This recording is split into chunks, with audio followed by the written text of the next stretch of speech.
Hi everybody, I'm John Daly, Professor of Theology and Culture at Bexley Seminary. I'm speaking to you for our great new digs in Hyde Park on the south side of Chicago, where we've moved in with Chicago Theological Seminary. It's a fantastic building. I'm in the elevator lobby. Every few years, I teach a course that I created in 2008 called The Death of the Beautiful Young Man, the Erotics of Redemption. I've taught the course 3 times, and this fall I decided it was time to write the book. So that's why I'm doing these videocasts, to make myself write the book. I've got a title page, The Death of the Beautiful Young Man, the Erotics of Redemption. And this week, I'm hoping to get the introduction written. So this is what will be in the introduction. So, the Erotics of Redemption. What could that mean? Well, first of all, I have to admit, I just made it up.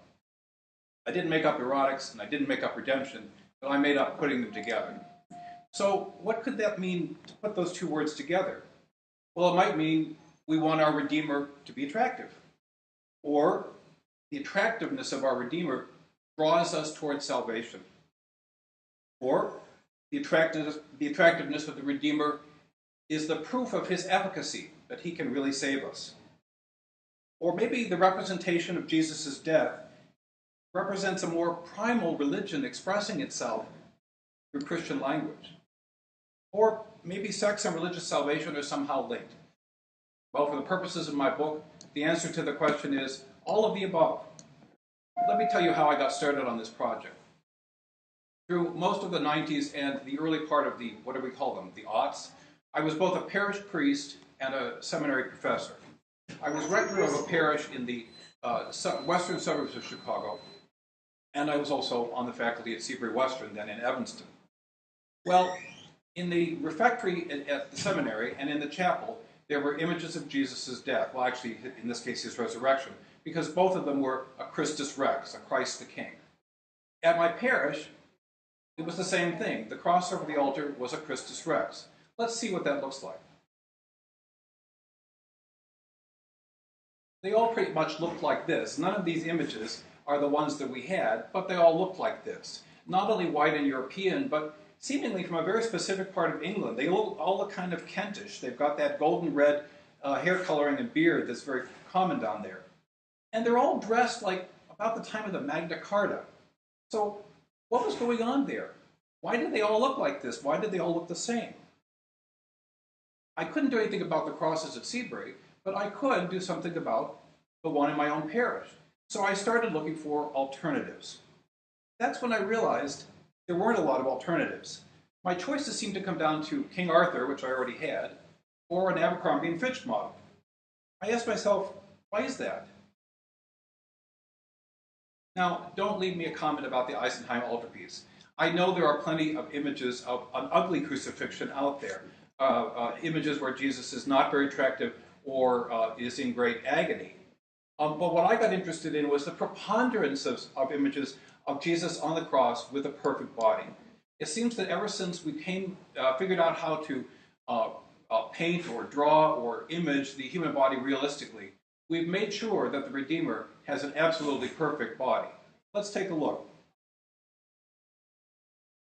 Rubens, Rembrandt, Zurbarán, no idea.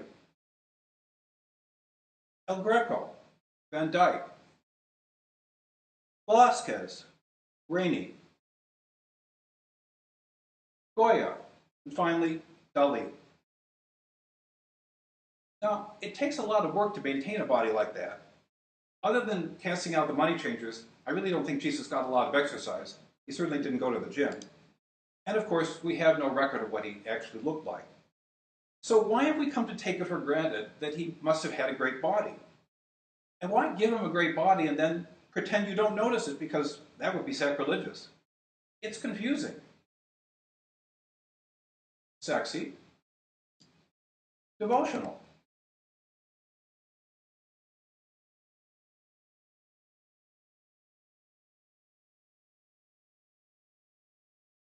Sexy.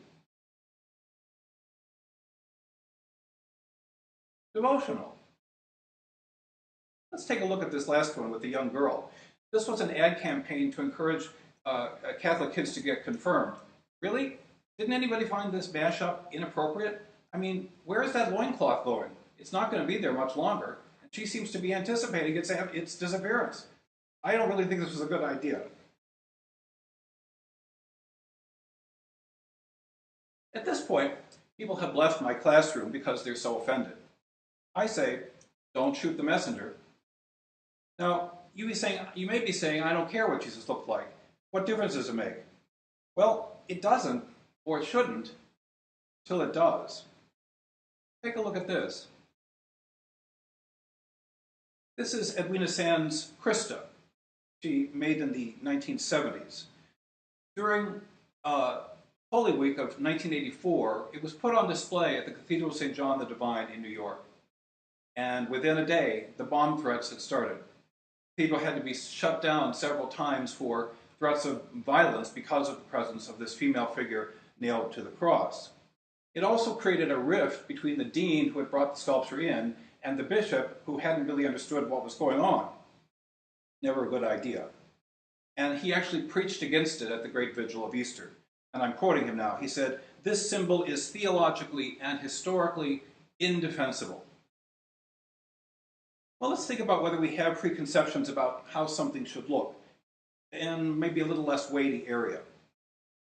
Two of the West's greatest lovers are Romeo and Juliet. Shakespeare envisioned them as teenagers.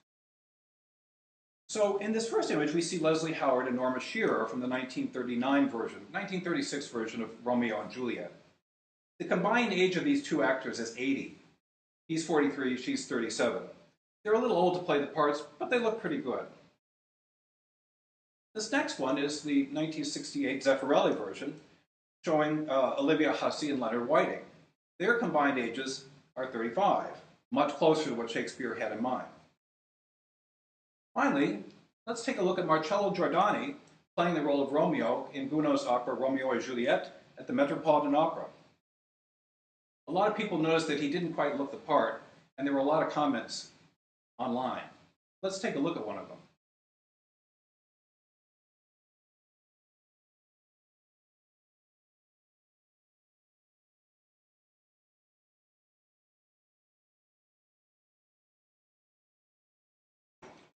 The internet can be so unkind. So that's the sort of thing my book is about. What do you think? Does it really make a difference what Jesus looked like?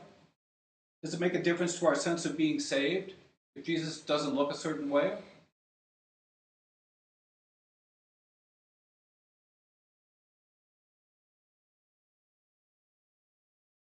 I'll let you decide.